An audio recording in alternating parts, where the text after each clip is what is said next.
সাবেক প্রধানমন্ত্রী শেখ হাসিনার মৃত্যু হয়েছে। বুধবার সকালে এই দুর্ঘটনা ঘটে, এতে আরও ১৯ জন আহত হয়েছে। পুলিশ জানায় নিহতদের মধ্যে ৩ নারী, ১ শিশু রয়েছে। লখনৌ আগ্রা এক্সপ্রেসওয়েতে বিহার থেকে দিল্লিগামী একটি দ্বিতল বাসের সাথে একটি লরির সংঘর্ষে এই দুর্ঘটনা ঘটে। আহতদের হাসপাতালে নেওয়া হয়েছে, বেশিরভাগের অবস্থাই আশঙ্কাজনক। কি অবস্থায় আছেন শেখ হাসিনা হয়তো আর জীবিত নেই, তিনি মৃত্যুবরণ করেছেন। আওয়ামী লীগের সভাপতি শেখ হাসিনা কিছুক্ষণ আগে মারা গেছেন। এখন ব্রেকিং নিউজ হচ্ছে কোন অনলাইনে পর্যন্ত আর ফেরা হলো না। হাসপাতাল থেকেই চিরনিদ্রায় এক সময়ের দাপুটে নেতা, আলোচিত সমালোচিত সাবেক প্রধানমন্ত্রী, তিনি বাংলাদেশের সাবেক প্রধানমন্ত্রী শেখ হাসিনার মৃত্যু আর চাপিয়ে রাখা সম্ভব হয়নি। দল আওয়ামী লীগের চক্রান্ত ছিল শেখ হাসিনা 5 দিন আগে মারা গেলেও সেটি ধামাচাপা দিয়ে নেতাকর্মীদেরকে চাঙ্গা রাখবে। কিন্তু এবার বেরিয়ে আসলো চাঞ্চল্যকর তথ্য। ইন্ডিয়ার গণমাধ্যম থেকেই প্রকাশিত যেই ট্রেন দুর্ঘটনা ঘটেছে সেখানে উপস্থিত ছিলেন শেখ হাসিনা এবং তিনি হসপিটালে চিকিৎসাধীন ছিলেন এবং সেখান থেকেই তিনি দুনিয়ার মোহ ত্যাগ করেছেন। এবং যে কনফারেন্সে শেখ হাসিনাকে যুক্ত হওয়ার আহ্বান জানানো হয়েছিল সেটি আগেই রেকর্ড করা ছিল এবং সেই কনফারেন্সে পূর্বে রেকর্ড করা ভিডিওটি প্লে করে শেখ হাসিনার জীবিত থাকার বিষয়টি নিশ্চিত করেছিলেন। কিন্তু ইতিমধ্যে সেটি যে পূর্বের রেকর্ড করা ছিল সেটি প্রকাশ পেয়েছে। এবার শেখ হাসিনার মৃত্যু নিয়ে চাঞ্চল্যকর যে তথ্যগুলো রয়েছে সেগুলো এক এক করে দেখতে থাকবেন।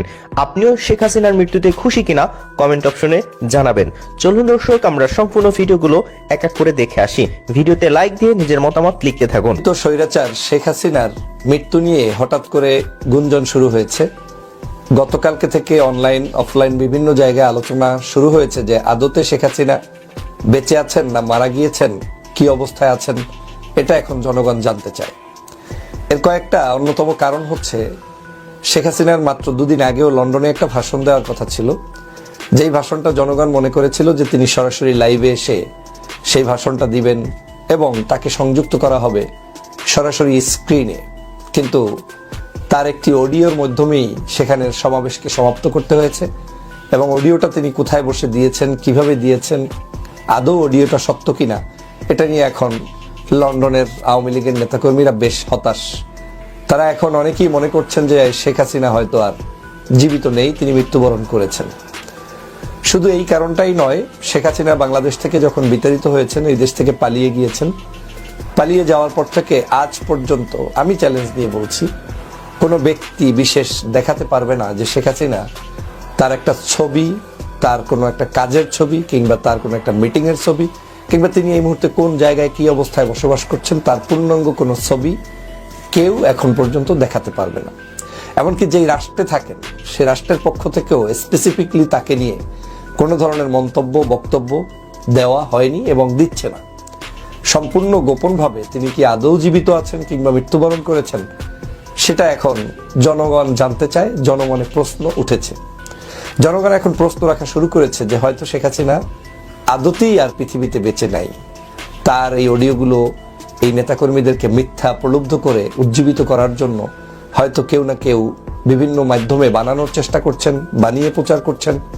কারণ এই আওয়ামী লীগ নামক পতিত এই সংগঠনটি শেখ হাসিনার যদি শেষ হয়ে যায় তাহলে তো এই সংগঠনের আর কিছুই থাকে না। যদিও শেখ হাসিনা শেষ হয়েই গিয়েছেন, তিনি আর নেই, তিনি জীবিত থাকলেও নেই, তিনি মারা গেলেও নেই।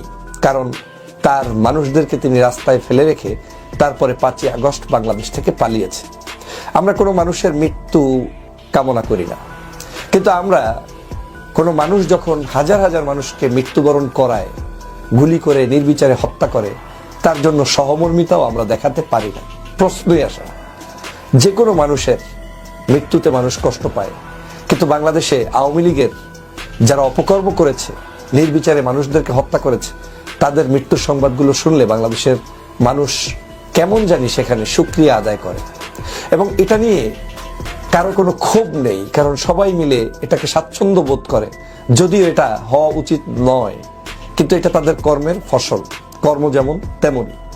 আজ যে মৃত্যুর সংবাদটি আমি আজকের আপনাদের সামনে কথা বলছি বা সন্দেহ পোষণ করছি, এটা আমার নয়। এখন অনলাইনের সব জায়গায় ঘুরে ফিরে টকশোতে সহ বিভিন্ন জায়গায় মানুষের আলোচনা শুরু হয়েছে যে আসলে শেখ হাসিনা বেঁচে নেই, তিনি মৃত্যুবরণ করেছেন। প্রশ্নবিদ্ধ এক বিচারের মধ্য দিয়ে আমাদের দেশের উল্লেখযোগ্য আলেমদেরকে ফাঁসিতে ঝুলিয়ে হত্যা করা হয়েছে। আমরা এই বিচার নিশ্চিত না করা পর্যন্ত দুনিয়ার কোন শক্তি নাই আমাদেরকে রাজপথ থেকে উৎখাত করবে। প্রিয় সহযোদ্ধ, আপনারা জানেন ক্ষমতার লোভে অনেক রাজনৈতিক দল আওয়ামী লীগকে মাফ করে দেওয়ার আলাপ তুলেছে। আমরা আপনাদেরকে বলতে চাই, মন্ত্রিত্বের লোভে, ক্ষমতার লোভে, সংসদে যাওয়ার লোভে আপনি যদি মনে করে থাকেন এই আহতরা রাস্তায় রক্ত দিয়েছে এবং এই রক্তের উপর, এই পিচ্ছিল রক্তের উপর দিয়ে আপনি সংসদে যাবেন, তাহলে মনে রাখবেন জাতীয় বেঈমান হিসেবে পরিচিত হবেন।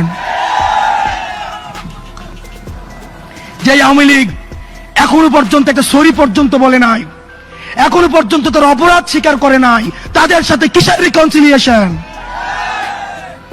তারা ক্ষমা চাওয়ার আগে, তারা ক্ষমা চাওয়া তো দূরে থাক, তারা এখন হত্যার হুমকি দিচ্ছে বিদেশে বসে। কিন্তু আমরা দেখছি মুরব্বীদের মধ্যে তাদের জন্য মায়া হচ্ছে। মনে রাখবেন, যারা এই রিকনসিলিয়েশনের আলাপ তুলছেন, আওয়ামী লীগকে নির্বাচনে দেখতে চাচ্ছেন, আপনারা ক্ষমতামুখী, আর আমরা আহত এবং যারা জীবন্ত শহীদ আমরা হচ্ছে জনতামুখী। যতদিন